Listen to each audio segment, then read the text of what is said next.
ما ينفعش ابقى انا ساقط مثلا او جاي ملحق في ماده واروح لواحد ناجح كمحمد مثلا واقول له يا محمد ده محمود ده جاب درجه اعلى منك، ابقى انا غبي ساعتها او ما عنديش دم او ما بفهمش او اهطل او اي حاجه من دي. ليه بقى؟ لان ما ينفعش اعاير محمد لان محمود جاب درجه اعلى منه وانا ساقط اصلا. لا ده كده غباء مني بصراحه. أعزائي المتابعين والمشاهدين، أهلا بيكم فيديو جديد من متابعين صفحة أحمد الجزار، وهنتكلم النهاردة على موضوعات يخص نادي الزمالك. الأول موضوع كده بوست نزله الكابتن خالد الغندور وبيقول فيه: لو هنمشي بمنطق إن أنت غلبتني 3 زي أسوان، فتعال أعلمك إزاي تكسب سيراميكا كليوباترا وفيوتشر، لأن فيوتشر كان بيلعب ب10 لعيبة وتعادلت معاك. فأنا أحب أقول لك يا كابتن خالد يا غندور ان احنا فيوتشر ما كسبتناش قبل كده، وسيراميكا ما كسبتناش قبل كده، وده في الموسمين الماضيين. يعني مش بتكلم فيه على الموسم ده بس، لا الموسمين الماضيين سواء 2021 او 21 22. فانا بتكلم معاك يا كابتن يا خالد يا غندور ان انت ما ينفعش تعايرني بناس انا كسبانهم بس متعادل معاهم ما كسبونيش. يعني انا كسبان فيوتشر ماتش ومتعادل معاها 2، كسبان سيراميكا 4 ماتشات ومتعادل معاها 2. لكن انت بقى ما تجيش تعايرني وانت اصلا خسران من اسوان، خسران من محله، وخسران من فاركو. ال3 دول بقى تعالى اعلمك ازاي تكسبهم وبعد كده ابقى اتكلم. لان احنا اصلا زهقنا من كتر الضحك اللي بنشوفه جوه قناه الزمالك منك ومن الاعلاميين اللي حواليك، وبره قناه الزمالك منك ومن الاعلاميين اللي حواليك على الفيسبوك بقى ومنشورات الضحك اللي احنا بنموت فيها الضحك دي. تاني حاجه بقى وهي قضيه قيد اللاعبين الزمالك ال3.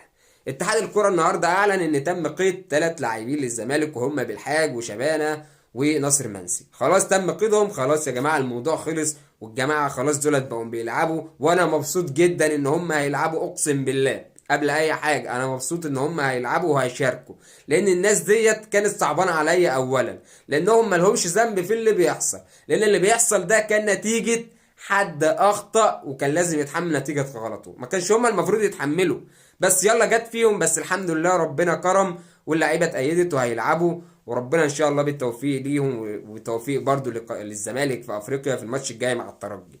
لكن انا عايز اقول لكم حاجه، ان موضوع قيد اللاعبين ديت، لان المستشار مرتضى منصور طلع النهارده وبيقول انا انتصرت، وشويه من الزملكاويين رايحين طالعين بقى يقولوا ايه ده المستشار انتصر، المستشار قدها، ده مفيش زي المستشار. احب اقول لك يا حبيبي، مش عايز اغلط، يا حبيبي ان المستشار ده هو اللي ورطك في الموضوع الاول.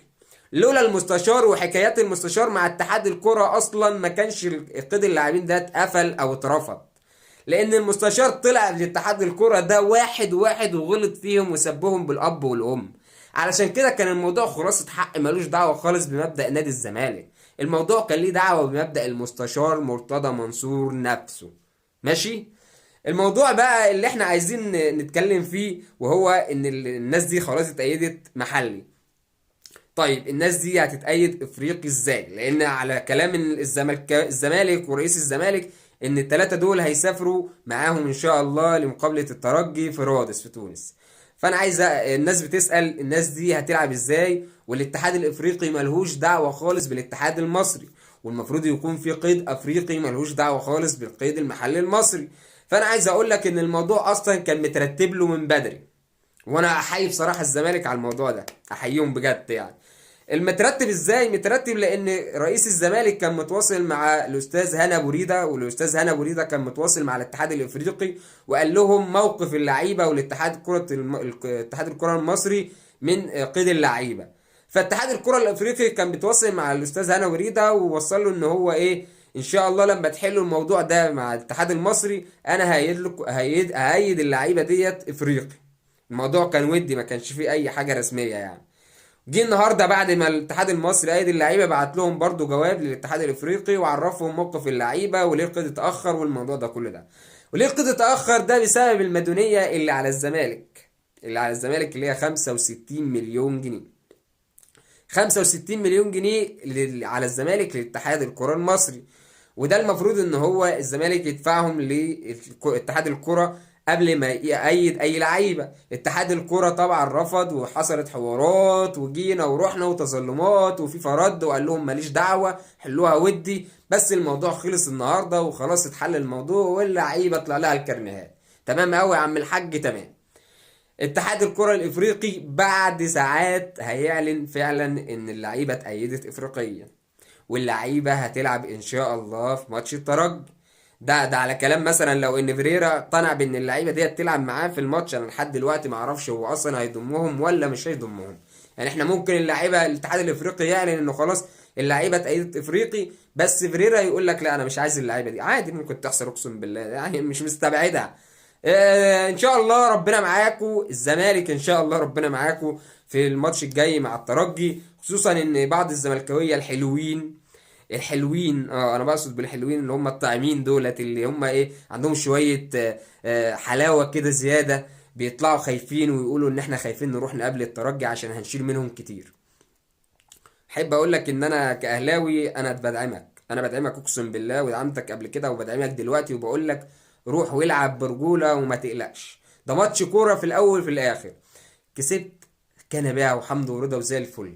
خسرت العب بقى مباراه، العب مباراه فعلا احس فيها ان انت فريق مصري وبتدافع عن الكره المصريه قبل ما يكون موضوع اهلي وزمالك. انا عايزك تلعب مباراه تشرف مصر اولا، وبعد كده تشوف بقى اهلي او زمالك دي ملناش دعوه بيها. الموضوع ده يكون جوه مصر، لكن بره في افريقيا انت الزمالك ابن بلدي المصري اللي لازم اشجعك مع اي حد بتلعبه بره، سواء الترجي سواء بلوزداد سواء المريخ.